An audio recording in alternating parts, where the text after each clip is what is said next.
দয়া করে সবার কাছে প্রথমে একটা রিকোয়েস্ট করব, আপনারা যারা আমার এই ভিডিওটা দেখছেন বা দেখে যাদের ভালো লাগবে বা মনে করবেন যে না হ্যাঁ আমি কথাগুলো ঠিক বলছি, সত্য কথা বলছি, তাহলে একটু দয়া করে লাইক কমেন্ট করবেন। তার কারণ এই জন্যই বলছি, ওই সব ফোনে কী সব করে না, ওই রিপোর্ট রাপার্ট করে কি ব্লক করে দেয়। তা আমার এই ফেসবুকে এসে এই আমি যেসব ভিডিওগুলো ছাড়ি বা যেগুলো সবাই দেখতে পাচ্ছে না, শুনতে পাচ্ছে না, সেই কারণে রিকোয়েস্ট করলাম একটু লাইক কমেন্ট করে দেবেন।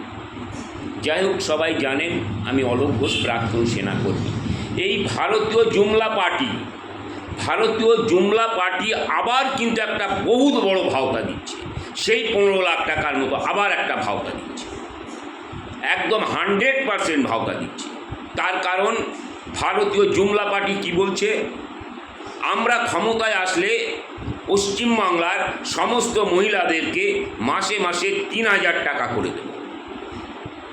তা আমি তাদের কাছে জানতে চাই, ভারতবর্ষে অনেকগুলো স্টেটে এই ভারতীয় জুমলা পার্টির সরকার আছে, তাহলে সেই স্টেটের মহিলারা কি অপরাধ করেছে, তারা কি অন্যায় করেছে, তারা কেন তাহলে এই 3000 টাকা করে পাচ্ছে না?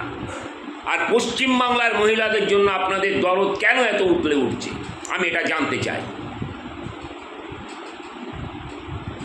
আমাদের দেশের প্রধানমন্ত্রী মাননীয় নরেন্দ্র মোদীজি দিল্লি ভোটের আগে কি বলেছিলেন?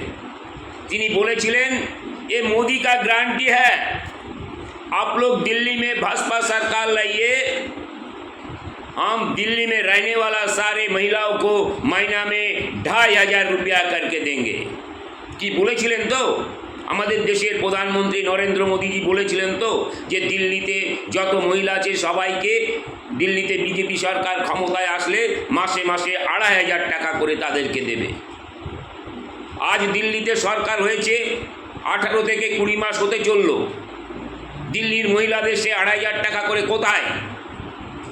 আজ দিল্লির মহিলারা সেই প্রশ্ন তুলছে, আমরা পশ্চিমবাংলার থেকেও সেই কথা বলছি, দিল্লির মহিলাদের সেই 2500 টাকা করে কোথায়? বিহারে ইলেকশনের আগে বিহারে মহিলাদেরকে আপনারা 10,000 টাকা করে দিয়েছিলেন। সেই টাকা ভোট শেষের পরে সবার বাড়িতে নোটিশ গেছে এবং তাদের সব টাকা রিটার্ন করার কথা করা হয়েছে। কেন? তার জবাব কে দেবে? আবার সেই একই ভাওতা নিয়ে এসে পশ্চিমবাংলাতে আপনারা দিচ্ছেন। লজ্জা করেন আপনাদের? এত বড় বড় বারবার মিথ্যা কথা বলতে এই ভারতের জুমলা পার্টি আপনাদেরকে লজ্জা করে না? তাই আমি আমার বাংলার সমস্ত মহিলাদের কাছে হাত জোড় করে অনুরোধ করব, ভোটটা দেওয়ার আগে একবার ভাববেন। এই ভারতীয় জনতা পার্টির কোনো জুমলাতে আপনারা পড়বেন না। মনে রাখবেন, একটা কথাই আছে, দাঁত থাকতে দাঁতের মর্ম কেউ বোঝে না।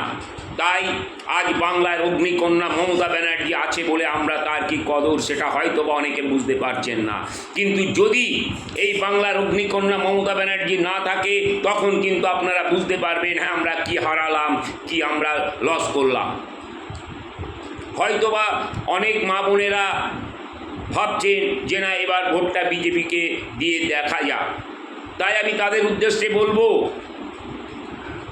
খাবার চেঞ্জ করা ভালো, কিন্তু সাইনাইড টেস্ট করা কিন্তু ভালো নয়। আপনারা কিন্তু সাইনাইডটাকে টেস্ট করতে যাচ্ছেন। একটাবার ভেবে দেখুন। একটা কথায় আছে না, ভাবিয়া করিও কাজ, করিয়া ভাবিও না। বিজেপিকে যদি আপনারা ভোট দেন তাহলে কিন্তু আপনারা জীবনে এক মস্ত বড় ভুল করবেন, যে ভুলের খেসারত আপনাদের কোনো দিনও আপনারা শোধ করতে পারবেন না। এই কথাটুকু শুধু ভুলে গেলাম। তাই আপনাদের কাছে অনুরোধ করব, আগামী 29শে এপ্রিল নিজ নিজ ভোট কেন্দ্রে সকাল সকাল গিয়ে ঘাসের উপর জোড়া ফুল চিহ্নে ভোট দিয়ে তৃণমূল কংগ্রেস প্রার্থীদের বিপুল ভোটে জয়যুক্ত করুন।